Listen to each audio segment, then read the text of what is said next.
You will hear a telephone conversation between the organizer of a park run and a woman who wishes to take part in the run. First, you have some time to look at questions 1 to 6.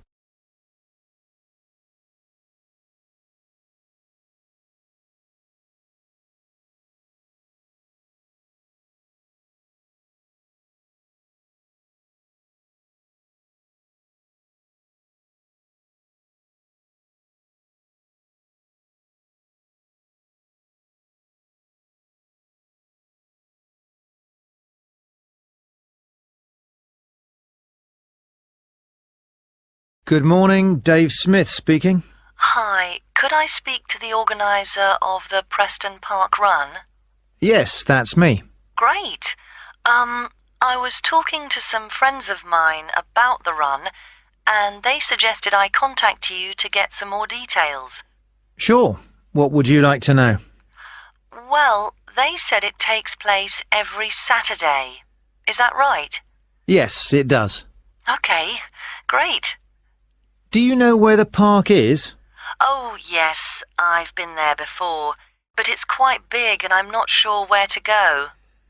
Well, there's a circular track that goes right around the park. The run starts at the cafe, goes past the tennis courts, then twice around the lake and finishes back where it started. Okay, and what time is the run? Well, the actual run begins at 9 a.m, but the runners start arriving at about 8:45. Okay, so I need to get up early Saturday morning then. And how long is the run? Well, it used to be 3 kilometres, but most people wanted to do a bit more than that, so we lengthened it to 5 kilometres. We now go round the lake twice, and that adds an extra 2 kilometres. Right. Not sure I've ever run that far, so I'd better start doing a bit of training. That's a good idea. But it's not a race, it's really just for fun. And the best thing would be to take it easy the first few times you do it, and then see if you can gradually improve your time. Is the run timed then? How do I know how well I've done? When you cross the finish line, you'll be given a barcode, and you take this to one of the run volunteers who will scan it. Then you can get your time online when you go home. Oh, I see. You collect all the results. Exactly. I see. That's great. So, how do I register? Well, there are several ways. I could take your details over the phone, but it's much easier if you do it using the website. Okay, good. I think that's probably all I need to know for now. Oh yes, does it cost anything to register, or do you collect money each week? Well, it doesn't cost anything to register, but we do charge for the run. In fact, we have just increased the charge to £1.50. It used to be £1, but because we were making a bit of a loss, we have had to increase it by 50p. Okay, thanks. I think I have enough information on taking part in the run. Before you hear the rest of the conversation, you will have some time to look at the questions 7 to 10.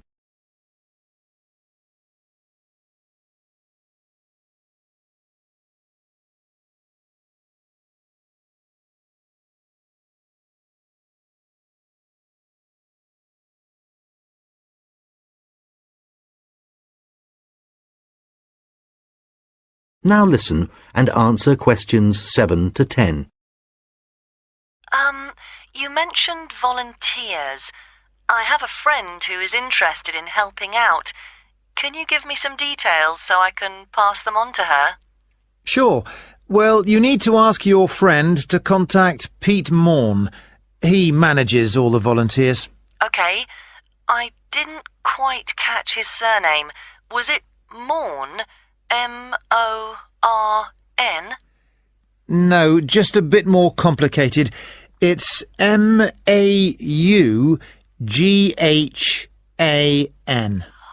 Right, thanks. And could you give me his phone number? Yes, just a moment. It's here somewhere. Let me just find it. Ah, I've two numbers for him. I think the one that begins 01273 is an old one, so use this one. It's 01444 73290. Okay, got that. Can you tell me anything about the volunteering? Like what kind of activities it involves? Sure. Well, we need volunteers for basic stuff like setting up the course. We have to do that before all the runners arrive. Okay, so that's a really early start. Yes, that's right. But if your friend would prefer to arrive a bit later, she can also help with guiding the runners so they don't go the wrong way. I see. I believe you do a report on some of the races. Yes, that's right. In fact, we do a weekly report on each race, and we always try to illustrate it. Okay. Well, my friend really likes taking photographs. She's just bought a new camera. Actually, that would be great. I don't know whether Pete has anyone to take photographs this week. Oh, I'll let her know. OK, good. Could you ask your friend to phone Pete and let him know? Yes, I will. OK, thanks. Goodbye. Goodbye. That is the end of part 1. You now have half a minute to check your answers. Now turns to part 2. Part 2.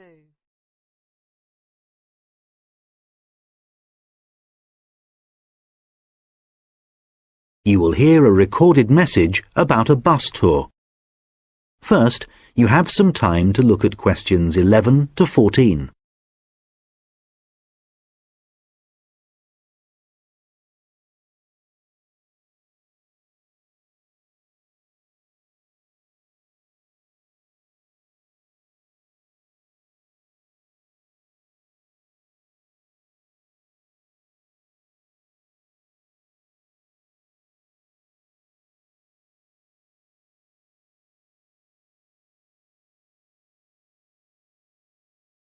Thank you for calling the phone line for the Pacton-on-Sea bus tour.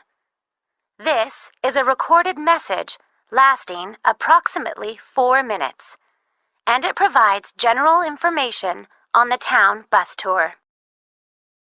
Pacton-on-Sea is a beautiful West Coast town and has attracted tourists for many years. One of the best ways of getting to know the town is to take the bus tour, which provides a wonderful viewing experience from one of our open-top buses. The tour is a round trip of the town, and there are a total of 4 stops where passengers can get on and off the bus.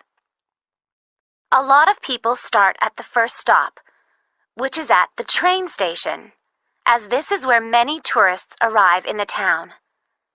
The next stop after the station is the aquarium, which is famous for its dolphin show, and which has recently expanded to include sharks. This is well worth a visit and is very reasonably priced.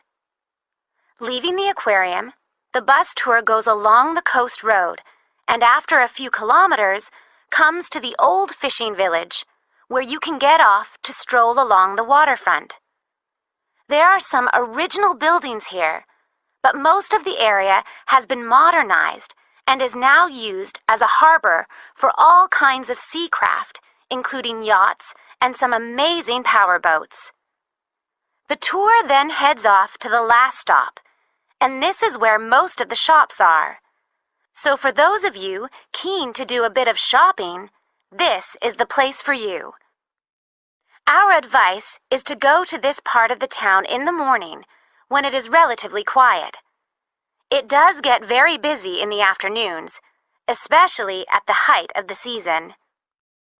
This area of the town includes an ancient water fountain where many people like to have their photograph taken, so do look out for this. Before you hear the rest of the conversation, you will have some time to look at the questions 15 to 20.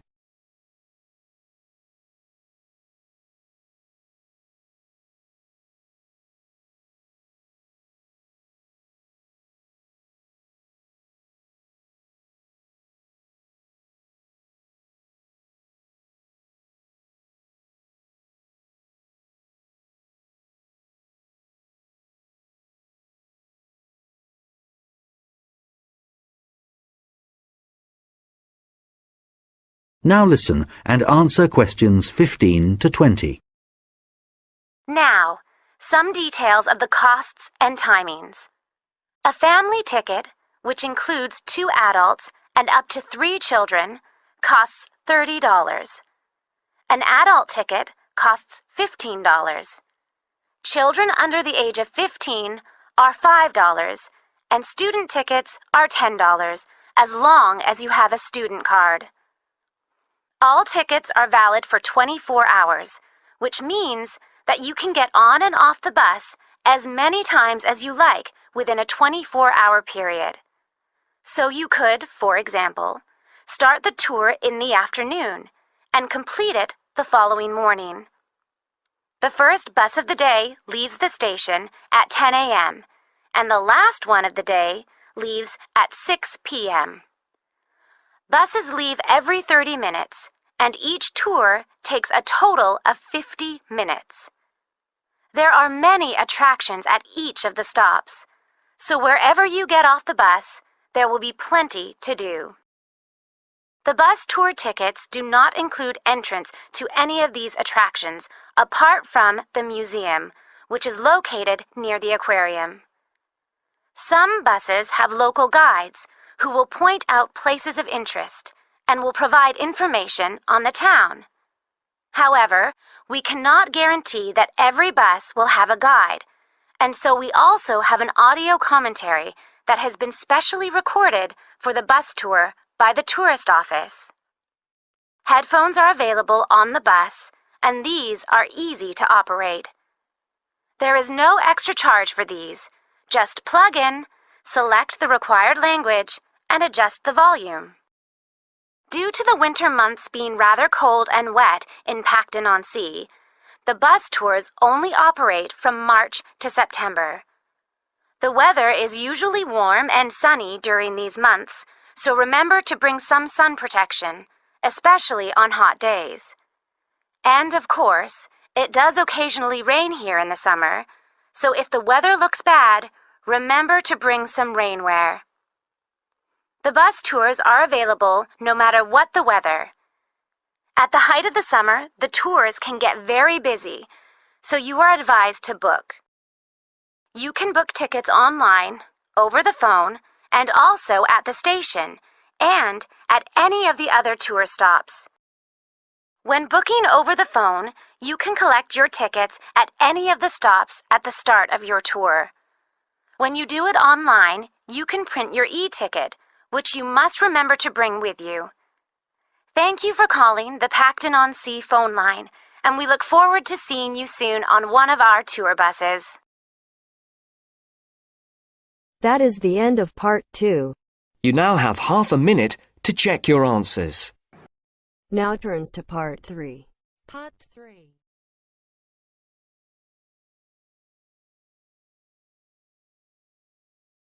You will hear a conversation between an admissions officer and a manager from the university's technologies department. First, you have some time to look at questions 21 to 26.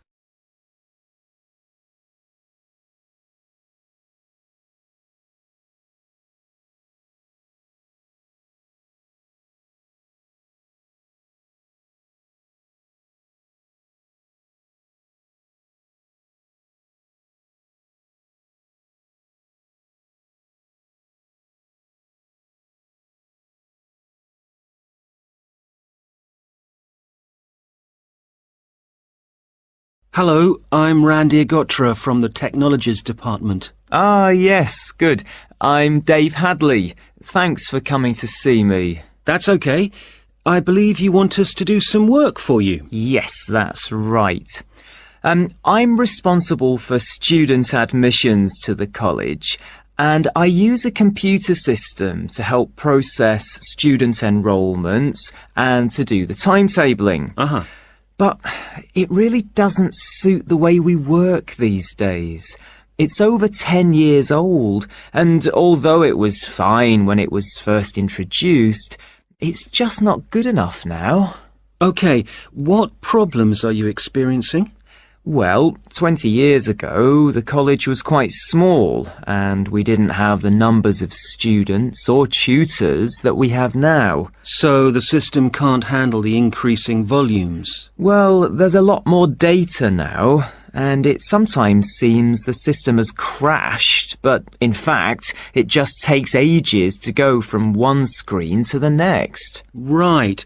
Is that the only problem? Well, that's the main one, but there are others. In the past, doing the timetabling was quite simple, but now we have a lot more courses, and what's made it complicated is that many of them have options. Right, but the system should allow you to include those. Well, no, it doesn't. It was supposed to. And a few years ago, we did ask someone from the technologies department to fix it, but they never seemed to have the time. Are there any other issues with the system? Well, I've been given extra responsibilities, and so I have even less time to do the timetabling. If there was anything you could do, Randir, to make the process more efficient, that would be really helpful. Well, it sounds like you could do with an assistant, but that's obviously not possible. So what about having an online system that students can use to do their scheduling? How would that work? Well, it may mean less choice for students, but we could create a fixed schedule of all the courses and options, and they could then view what was available. And work it out for themselves. That sounds great. OK, so we'll need to decide whether or not to improve the existing system or to build a completely new system. Well, I'd much prefer to have a new system. Quite frankly, I've had enough of the old one. OK, that'll probably take longer, although it may save you money in the long run. When were you hoping to have this in place? Well, it's January now, and the new intake of students will be in September. We need to start processing admissions in the next few weeks, really. Well, it will take more than a few weeks, I'm afraid. As an initial estimate, I think we'll be looking at April or May to improve the existing system, but for a new system, it would take at least 9 months. That would be October at the earliest.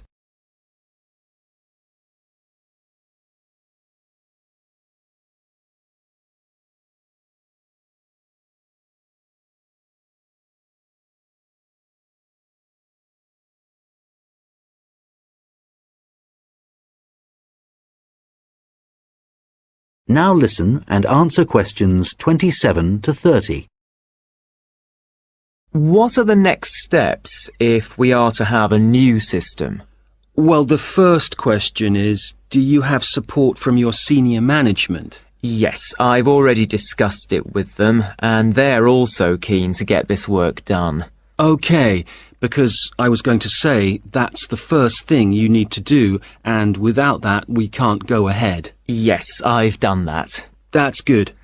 Actually, they mentioned that there's probably a form I need to complete to formally start the project. Yes, that's the next thing you need to do. I'll send you an email with a link so you can fill it in online. It's called a project request form. OK, great. And then what happens? Well, I have a list of things, but I think the third thing you should do is see Samir. He's our analyst who will look at the system and identify what needs to be done. OK, can you send me his contact details and I'll set up a meeting with him? OK, that's good. So we should soon be able to get a team together to start the work.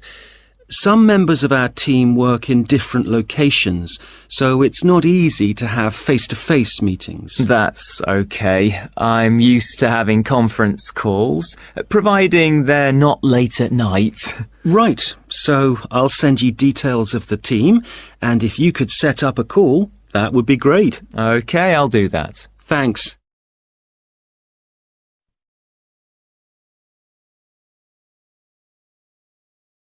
That is the end of part 3. You now have half a minute to check your answers. Now turns to part 4. Part 4. You will hear a lecture about how the production of ceramics, such as plates, pots and glass, first began. First, you have some time to look at questions 31 to 40.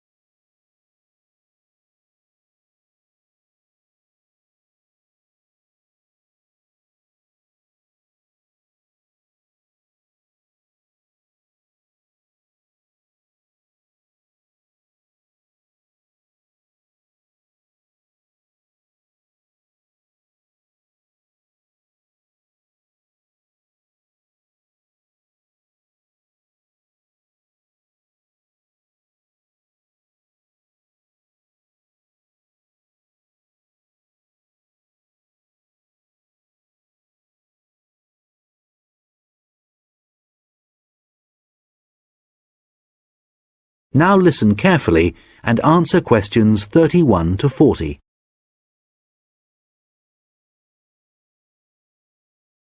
Hi everyone.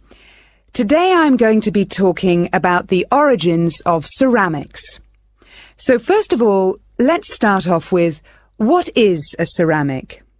Well, generally speaking, ceramics are what you get when you apply heat to certain inorganic, non-metallic solids and then allow them to cool. And examples of ceramics are everyday things like earthenware pots, crockery, glassware, and even concrete. So how did it all begin? Well, it all started around 29,000 years ago, when humans discovered that if you dig up some soft clay from the ground, mould it into a shape, and then heat it up to a very high temperature, when it cools, the clay has been transformed into something hard and rigid. And so what did those first humans do with their discovery? Well, they created figurines, which were small statues and which depicted animals or gods or any shape that the clay could be moulded into. And all this activity was centred around southern Europe, where there is also evidence of ceramics that were created much later. The early humans also found a practical use for their discovery, such as storing things like grain, although there were drawbacks. The pots were porous, so that although they could carry water in them, it wasn't possible to store it over a long period. And also they were quite brittle and shattered very easily if they were dropped. But despite these problems, it was many thousands of years before there were any improvements. In China, at around 200 BC, they discovered that by adding minerals to the clay, they could improve both the appearance and the strength of the ceramics. But it took nearly 1,000 years before they perfected the process to produce high-quality ceramics known as porcelain. And once they had perfected the process, they kept it a secret for another 1,000 years. Compared to the first ceramics, porcelain was lighter, finer, harder, and whiter, and became an important commodity in China's trading with the rest of the world for hundreds of years. In fact, it became so valuable that it was known as white gold, and spies were sent to China to discover what they did to the clay to produce such high-quality merchandise. It wasn't until the 18th century that the secret began to unravel. A German alchemist called Johann Friedrich Böttger was asked by the king to make gold out of lead. Unfortunately, Böttger failed to achieve this and soon gave up. But in order to please the king, he attempted to make high-quality porcelain.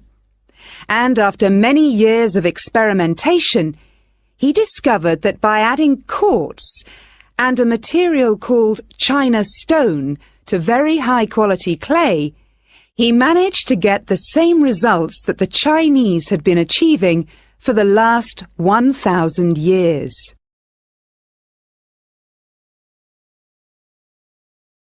We'll now look at another ceramic which is made from mixing sand with minerals and heating to over 600 degrees Celsius. When this mixture cools, the result is, of course, glass. The main difference between ceramics made from clay and glass is that clay is made up of crystalline plates which become locked together in the cooling process, whereas glass cools too quickly for crystals to form. Apart from that, the process of heating up naturally occurring materials to transform them is the same.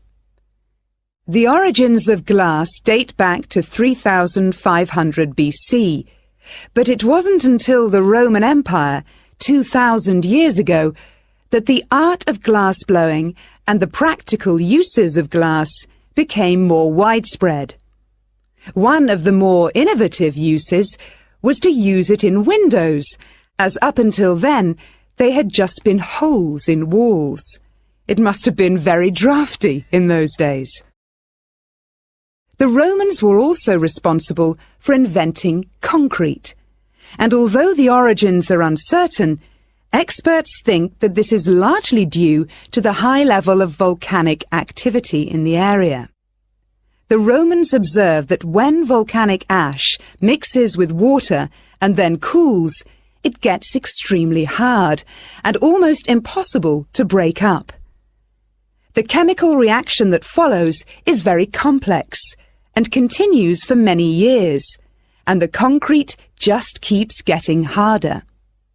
Evidence of this are the numerous Roman remains that are still standing, many of which are almost completely intact. One of the most important facts about concrete for the Romans was that it can be created underwater. As the Roman Empire grew, the Romans needed to take control of the seas, and for this they needed to build harbours capable of holding a fleet of ships. Pouring concrete mixture into the sea immediately started the hardening process, and rather than just dissolving in the mass of water, the substance was tough and long-lasting. This strange characteristic of concrete made a significant contribution to the success of the Roman Empire.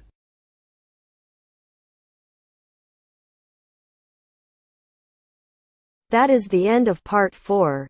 You now have half a minute to check your answers.